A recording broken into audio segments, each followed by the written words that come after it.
Good day mga ka-stroke. For today's video ay ipapakita ko po sa inyo mga dapat gawin kung spastic ang iyong kamay. Lalong-lalo na sa mga babago-bago pa lamang na-stroke at saka nag-spastic na kanilang kamay, ay meron po yung solusyon na mga stretching at exercises. So bago ko po ipakita yan, ay mag-subscribe po muna tayo sa channel na ito na Rexmanian Flores kung bago ko pa lang po sa aking channel, at saka inyo na rin i-hit ang notification bell para updated tayo sa mga video kagaya nito na lumalaban sa stroke. So samahan nyo ako hanggang sa huli, okay?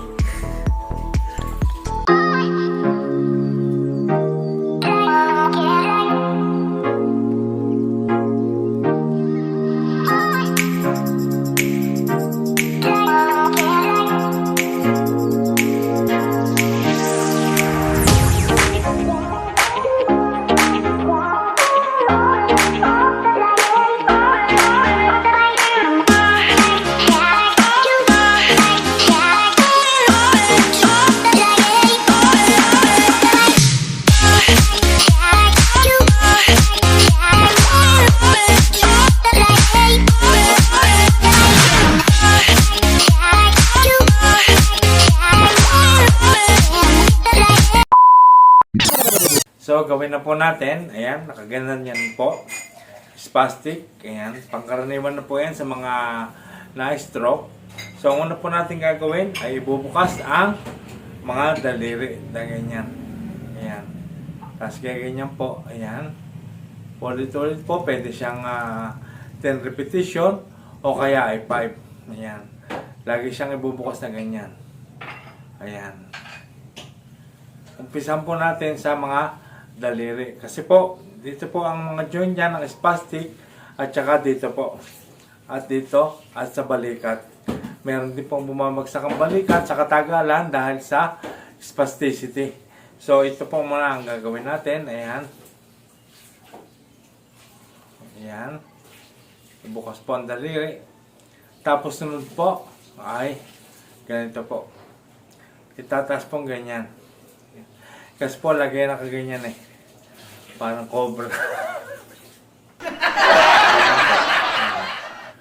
Bilangan natin hanggang 5 1, 2, 3, 4, and 5. Pwede po natin gawin yan hanggang 10 repetition. Kung hindi pa po kaya at medyo matigas pa, ay sa 5 po natin gawin. Ayan, parang ganito po. Tapos sunod po, ayan, nakaganyan po siya. Ay hawakan po natin dito. At ito po siyang iti-twist na papaganyan. Ayan. Bumabalik siya. Pero lagi niyang ganyan. Ayan. Pwede natin bilangan din hanggang 5. 1, 2, 3, 4, 5. Ayun, ganun po. Pwede hanggang 10 kung kaya. Kung hindi po man kaya at medyo talagang mahirap at masakit, ay kahit hanggang 5 po. Ayan. So, sunod po ay ganito po. Hawakan po dito. Ayan. Tapos ganyan po natin. Ayan. Medyo matigas po yan kasi gawa sa elbow.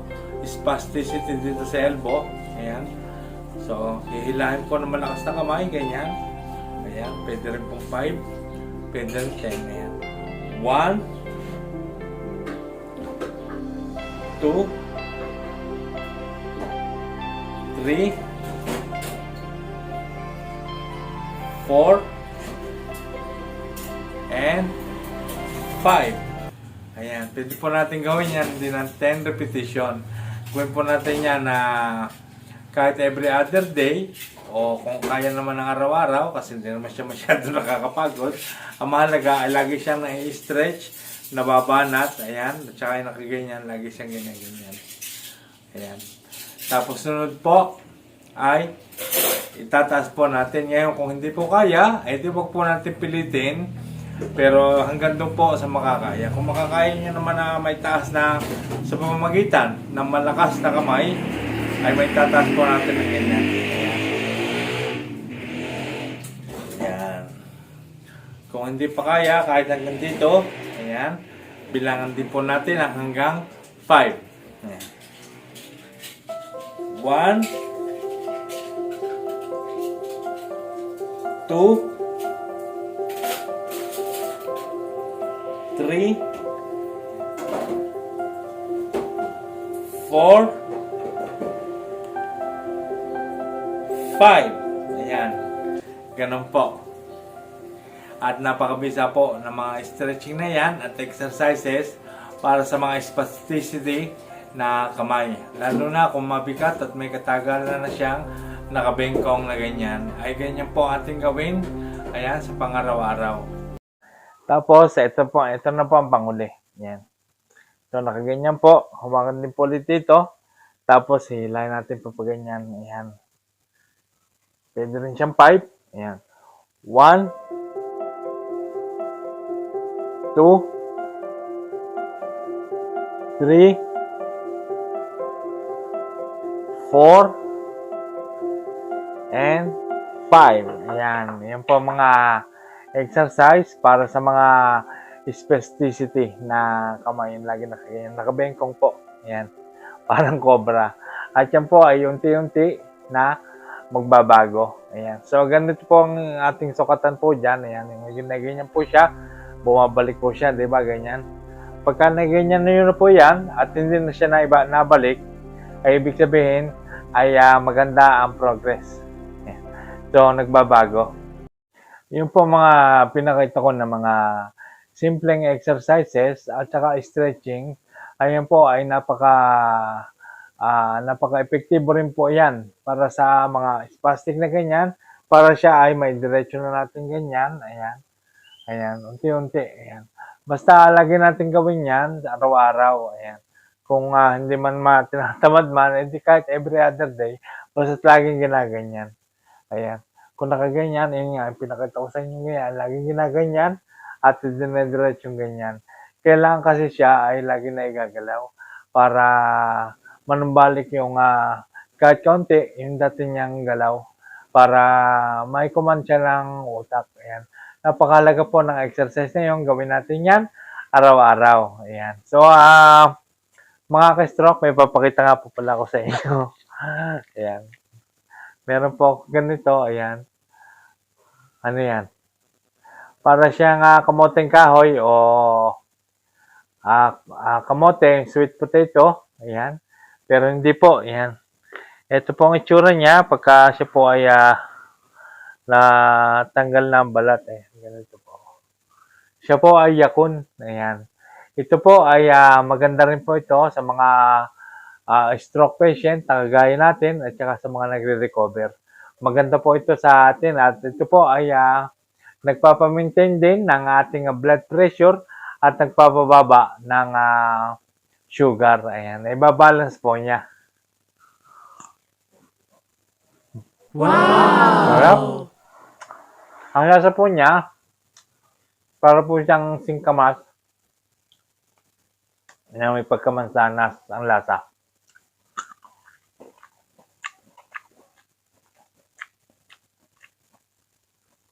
Sarap. Yan. Ito po ay kung wala ka mabibilhan nito sa mga market, ay na-order din po ito sa mga online selling kagaya ng Lazada o kaya ay ng Shopee. Pero po yan. Yung ko po siya in order.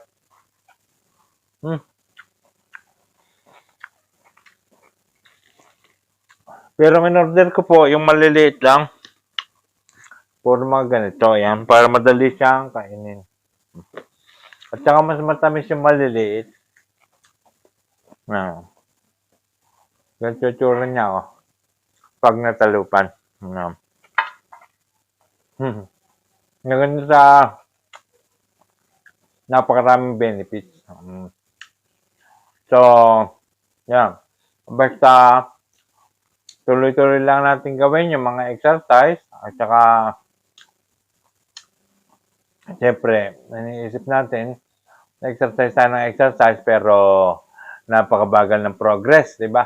Pero ang mahalaga noon ay ginagawa mo at saka umuusad ka, hindi mo rin nalalaman na meron din pinagbabago. Ikaw rin naman ang makakaramdam nun. Ikaw rin ang makakapagpatunay na talagang may pinagbabago. Na unti-unting gumagaan, kagaya ng mga nag-recover na sa bahay, lalo't walang therapy, ay yung po mga pinakikita ko ay talagang base sa aking experience. At talaga namang umigi rin ang aking pakiramdam. Bagamat hindi siya 100% na naibalik, ay ako naman ay nakakasabay na sa normal na pamumuhay. So sana ganun din po ang gawin ninyo. At siyempre, laging always think positive nga. Alisin natin ang mga negativity na parang wala na. Ganyan na lang tayo palagi. Hindi. Kailangan lagi tayong positive. At mararamdaman nyo rin ang pagbabago. Ang sikreto po ng na-stroke kasi ng mga nakaganyan, kasi yan po ay na-stuck dahil sa tagal mo nakatenga. Ayan, sa bahay. Sa hospital pa, katagal mo rin nasa hospital, tapos pagdating sa bahay, hindi pa rin siya nagagalaw, kaya siya ay naglalak. So, ang technique po dyan, ay siya po ay dapat ay lagi siyang nagagalaw sa araw-araw at na-exercise. So, yung po mga pinakikita ko pong exercise, ay yun po ay pattern talaga na para may galaw siya at manumbalik at may diretso. Kaya maalis yung pagkakomang, ang pagkabengkong, para siya ay dumiretso. At ina-exercise din para maibalik yung tamang galaw niya. So pagka yun siya nagagalaw na at lumalakas na, doon naman tayo gagamit ng mga gadgets kagaya ng dumbbell at saka ng mga rubber band. Ayan, so yun po ang magpapalakas. So ganun po ang ating gawin sa araw-araw.